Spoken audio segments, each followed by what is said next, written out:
And we are back. Welcome back, everyone, to Ben Jordan, Case 6, Scourge of the Sea People. And, yeah, so we took kind of a day break and now just got back, and I only just remembered what happened. Ben and Simon threw a little hissy fit, and we tried to harass these campers, but... Oh, I can't walk into the fire? That's no fun. Oh, yeah, we're supposed to go there. But I want to go after Simon and say I'm sorry. That's touching. It is touching. Ooh, it's pretty. Oh, crap. Yeah, I know I can walk up the stairs, but, you know. It's a very starry sky. Yeah, it's kind of pretty. Oh, Simon's not even here. Unless he's gone to the bath. Okay. Maybe he's in the... under the bed. He's in the closet. He hasn't come out of the closet yet. Already are. No wonder he's not interested in Alice. Oh, you know what? I don't think I've been back here yet. I don't know why I haven't. I just haven't. It's a large sign. From top to bottom it reads, "Summer enjoys here. Sorry, Mykonos. Peachy Peachy by the pool. Pool/restaurant." That was helpful. The sign looks to be falling apart. You don't want to ruin it any further. The sign reads, "Club Agya Ana, Camping Bungalows." This leads you to the logical deduction that this must be a camping area of some sort. A large peach-colored building stands silently in the Greek moonlight. Oh, that's nice. He even took the time to realize that this is during the nighttime. This must be the much-advertised Peachy Peachy by the pool. You have no desire to enter the building. You're on the phone. You have nobody to call. Oh. It's a payphone. It must be for the people in the campsite to use. Well, I want to go visit the campsite. Oh, you have no desire to enter the campsite. The music alone is enough to drive you away. Oh, I thought it was pretty groovy music. Yeah. I don't think you could ever do anything here in the game. And the music, by the way, plays during the day and the night, so... It's a very happening place. Yeah. Not really sure what the point of it is. Go. I want to leave. I changed my mind. There we go. Maybe Okay. Ben Jordan has no desire to leave.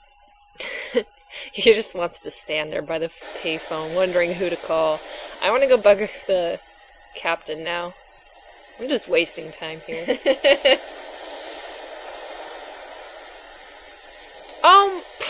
What? Oh my god, they read my mind. Okay, fine, we'll go have dinner, I suppose.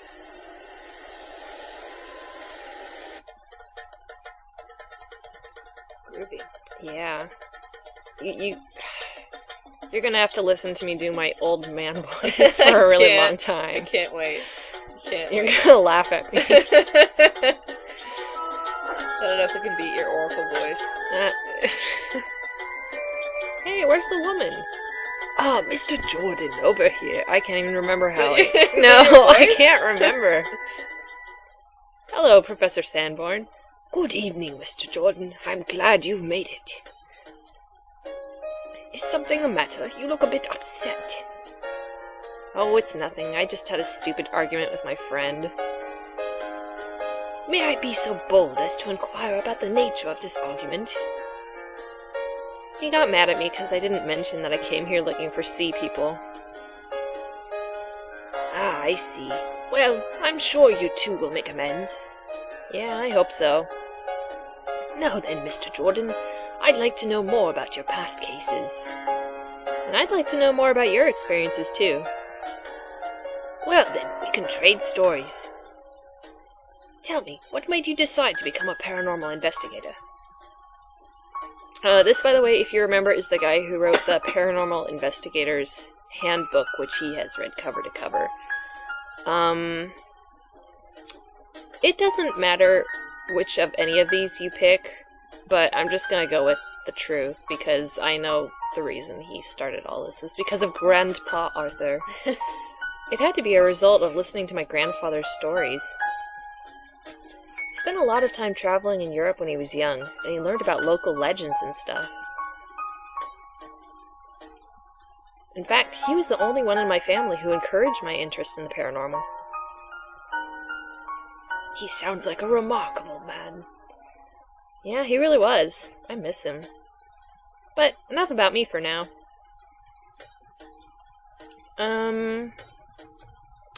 What sort of experience have you had with paranormal investigating? I started at quite an early age. The house I grew up in was haunted. No kidding. What was that like? When I was a boy, I would see an apparition in my room from time to time. It was a woman dressed in crap. She would often appear at the foot of my bed. That must have been scary. On the contrary, I was fascinated by her. I made several attempts to communicate with her, but she never responded. Years later, I found out that my former home was once the site of a gruesome murder. So the woman was the victim? No, actually, she was the murderer. I reckon she was trapped there as punishment for her crime. Visited as a child by the ghost of a murderer, and you weren't scared? I'm impressed. Well, I didn't know she was a murderer as a child. Once I found out as an adult, I was scared out of my wits. That's a great story. And we get a point for that. So tell me about, That's when I went to Florida at Everglades to find a skunk ape. You started off looking into a Sasquatch? That's a rather dangerous undertaking. You don't know the half of it. Complain about... Oh my god, what should I complain? I'm not even gonna complain about the skunk ape, because he's innocent. It's your call, man. I don't know the backstory here. I'm going to complain about Jed! Turned out the skunk ape was being controlled by a crazy redneck who was using it to protect his drug stash. No, seriously. Good heavens, that's awful. I know, the guy was giving the skunk ape cocaine and had an electric collar on it. Wow. What happened in the end? The skunk ape turned on him and killed him. So what happened to the creature without its master? I don't know. I assume it went back into the woods. Maybe it went back to skunk ape rehab? Shut up.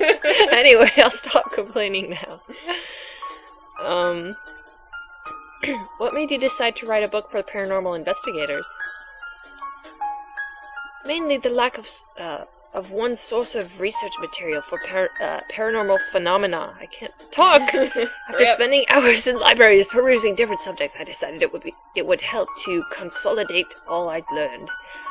Also, I decided it was best to write it specifically for paranormal investigators. That way you could have enough basic information, but also have tips on how to deal with what you were looking into. Well, I'm glad you did it. I take it you enjoy being a paranormal investigator? Oh sure, I love it.